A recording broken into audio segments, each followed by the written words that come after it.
On September 1st, 1939, Nazi Germany invaded Poland. The story of Regina Meinwald Reichstol in the Holocaust.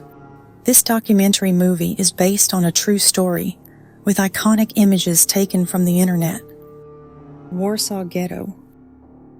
Mother sent me to help her brother, Uncle Alter, who was sickly and struggled to walk.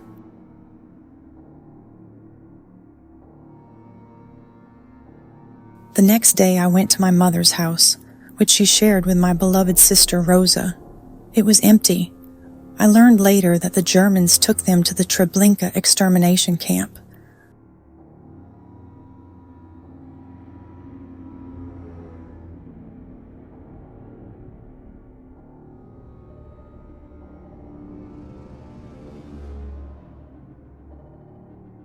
I decided to go back to my uncle's house.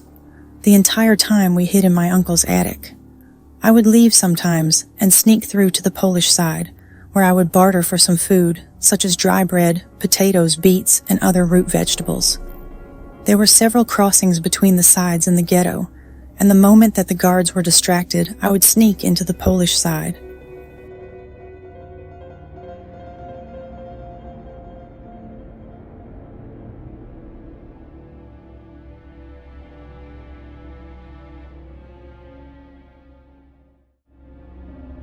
One day a German soldier caught me, but I was lucky and he only confiscated my food before letting me go. The ghetto is burning and the German loudspeakers are calling us to come out. The Germans started to bomb the ghetto.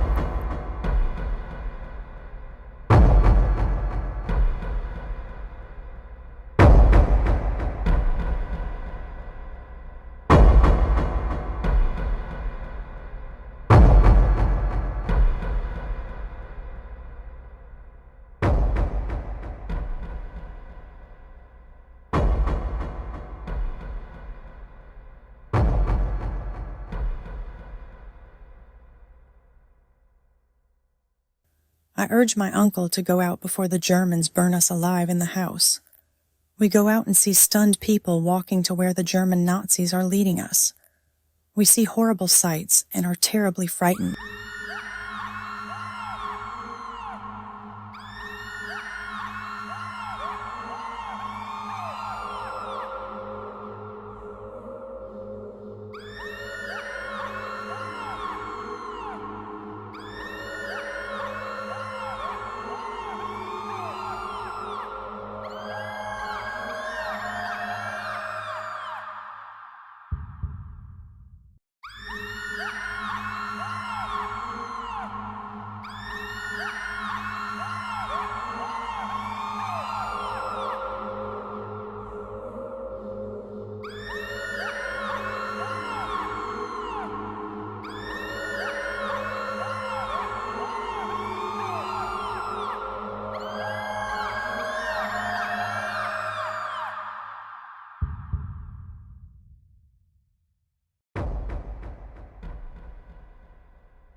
My uncle struggles to walk, and a German officer implores us, "Schnell, schnell."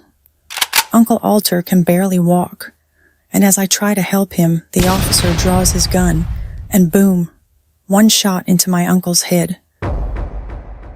He falls to the ground, with his eyes open and a hole in his head. His eyes were sky blue.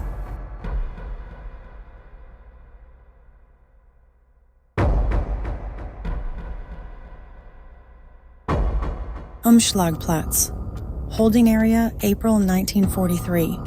They lead us to Umschlagplatz, where they ship us off in trains to the extermination camps. The rumors had already reached us, so we knew what happened there in those camps. I join everyone as we board the freight train to the Majdanek camp. There are 120 people in the carriage, and the pressure and the stench, and there's no water. And I'm so thirsty, let's just get there already. Let's just get there already. I feel like I'm standing on corpses, but luckily I find a crack in the carriage, and I press up against it to have a little bit of good air to breathe. Peering through the crack, I see the Polish fields and horrible sights. I'm thirsty and exhausted, and don't remember when the last time I ate was.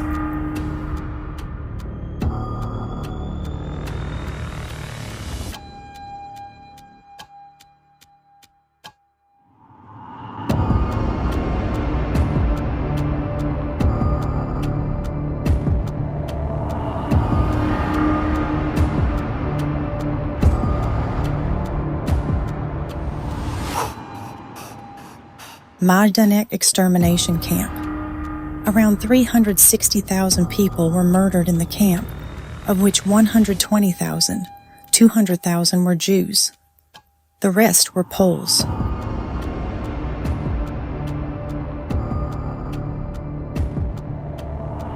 Here we are, and they're waiting for us on the platform. And now the craziness starts with the yells and the barking dogs. Such fear and terror.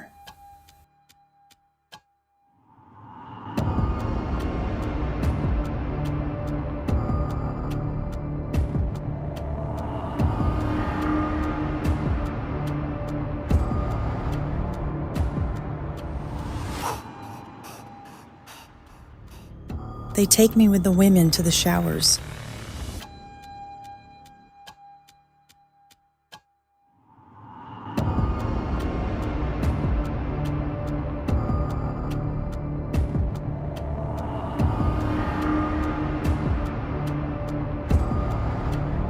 We're in the showers and we already know what awaits us. Everyone starts to scream, and surprise. There is water flowing from the faucets when we thought it would be gas. Such a relief. The door opens and we're outside standing in front of a pile of clothes and barbers as they shave our heads. I approach the pile and a woman, a Nazi soldier, hands me a green silk dress, which all but assures me a quick death in the freezing Polish cold.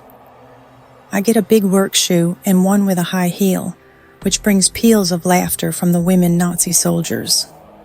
Thus I leave them, limping and humiliated, a 13-year-old girl resembling a starving and suffering duck.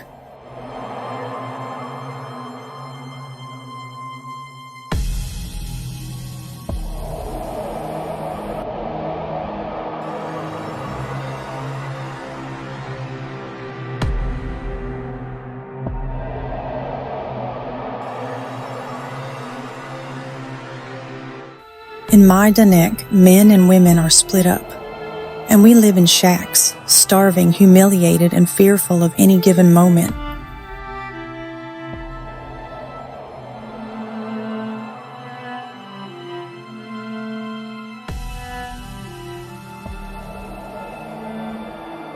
The women are given Sisyphean jobs, and every day we shift stones out of the camp, walk kilometers with them, and then bring stones back, pulling them in carts back and forth, just like that.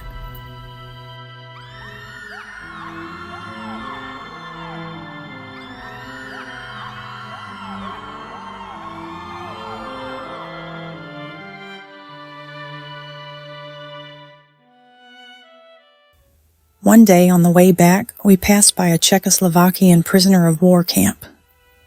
One of the soldiers saw me walking and shivering, took off his green sweater, tossed it over the fence, and told me to take it. I take it. He saved me from certain death in the freezing Polish cold, and I think to myself, how is it possible that someone can just give up a sweater? Maybe there's still good in the world. From that day forth, I never took off the sweater. Life in the camp is horrible, and we all sleep on wooden planks.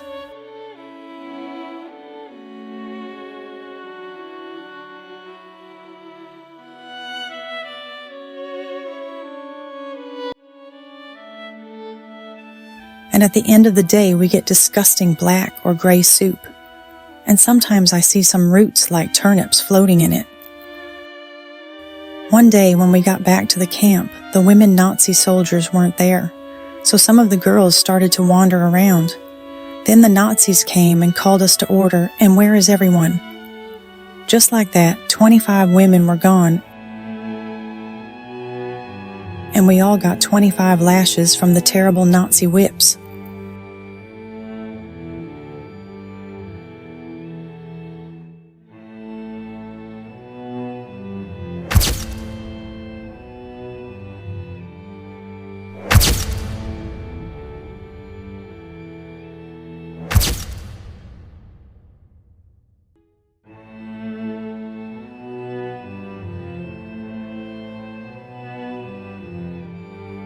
After a few days, a Nazi officer came and took a few of us for forced labor at Skarżysko, Kamienna. 2 years in the hell called Majdanek, and now I'm in a new hell. Skarżysko Kamienna, Częstochowa, a camp solely for Jewish forced laborers who were required to fill an impossible quota. In all of the factories, they worked in 2 12-hour shifts. They put me to work at a machine that makes the casings for the Nazi bullets. The work was very hard, 12 hours a day, with nearly no rest and under horrible conditions.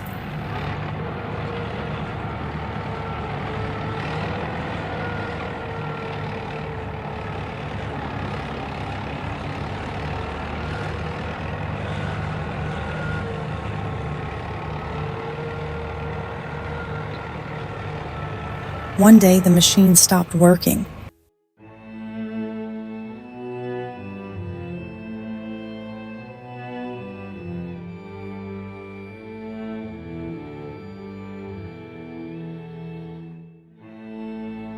After one of the Germans shouted at me, he gave me a note and sent me to the manager. And like that, I was whipped for the second time in my life.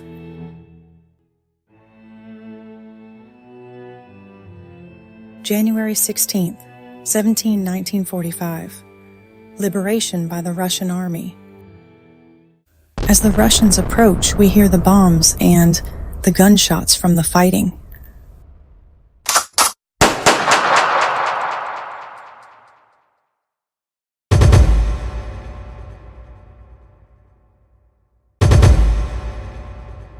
The Germans are on edge and tell everyone to start walking to the north of Poland.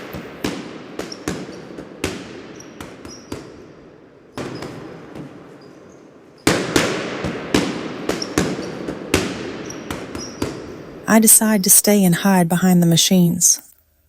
Later, I found out that this decision saved my life.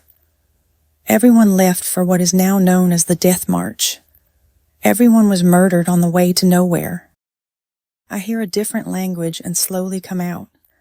I see different soldiers. One of them approaches me and puts his long coat around me. He says in Yiddish, "I am a doctor and I'm Jewish." Back to Warsaw after the war. On January 17, 1945, the city of Warsaw was liberated. Over 80% of its houses were destroyed, with most of the inhabitants expelled. Around 685,000 residents of the city perished during the war, including 370,000 Jews. Only a few hundred Warsaw Jews survived the Polish uprising, and less than 2,000 returned from the camps. A few weeks later, I go back to Warsaw to search for my family. I work for a Polish woman who gives me food and a place to sleep on the table in her kitchen. At the end of every day, I go to a center in order to look for my parents. Everyone writes their names on the wall. One day I hear someone call Regina and turn around and see Gazelle, the husband of my cousin Rosa. He takes me in and I find out that I have 4 cousins left, and after a while we all make Aliyah to Israel. In Israel, I live with my cousin Lena, her husband David, and their son Chaim and Aker. I joined the IDF and served for 4 years, after which I get married to Krea Reichstol, who himself was a Holocaust survivor. I gave birth to my eldest son Moshe, and then to my second child called Ami. I have one granddaughter called Merav. Closing words. The Holocaust is considered the largest and most organized genocide in human history. Preceding it were anti-Semitic persecutions, starting in 1933 with the rise of the Nazis to power in Germany, and continuing until the surrender of Nazi Germany to the Allies in May 1945. These crimes were committed by Nazi Germany under the leadership of Adolf Hitler, in addition to friends and supporters of the Nazis and their helpers and collaborators, as well as Allied authorities. These atrocities were carried out in all territories occupied by Nazi Germany and under control of its allies. Initially, the purpose of these crimes was to damage the status of the Jews and rob them of their properties and rights. In the midst of the war, this systematic extermination of the entire Jewish people was called the final solution to the Jewish question. The number of Jews murdered in the Holocaust and, from its direct result, is estimated at about 6 million victims, with 4.8 million victims whose names are known. Hatred and racism towards the Jewish people has never actually changed, just changed its form. The Jewish people have risen from dust, returned to the land of their ancestors, and have established a glorious state and army in the land of Israel. Ever since, the Jewish people have been persecuted in every part of the world. Despite their small number, the Jewish people have contributed incalculably to mankind in all possible fields, including medicine, economics, culture, literature, high-tech, and more.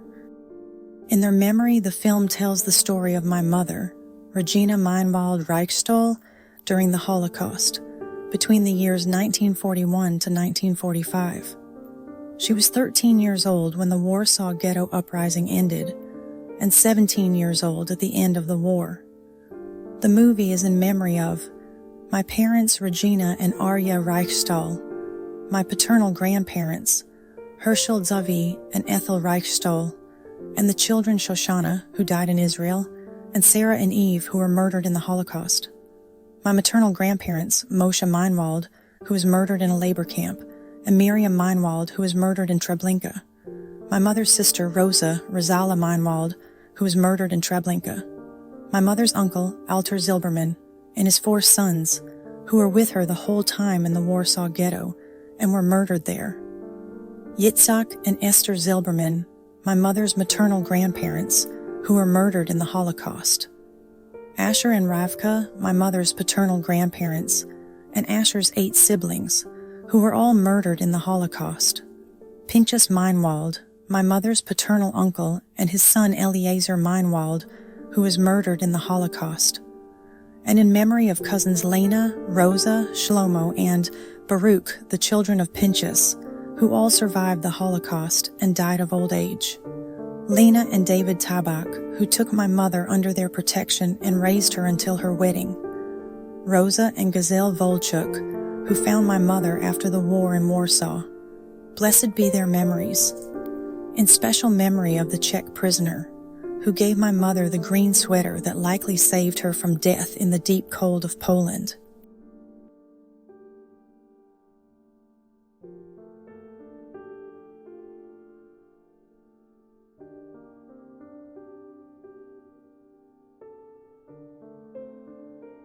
The film is a documentary and uses old images and photos from the Second World War era. AI software was used to create lifelike images. Translation Jeremy Zatoni. Ami Ravid, October 2024.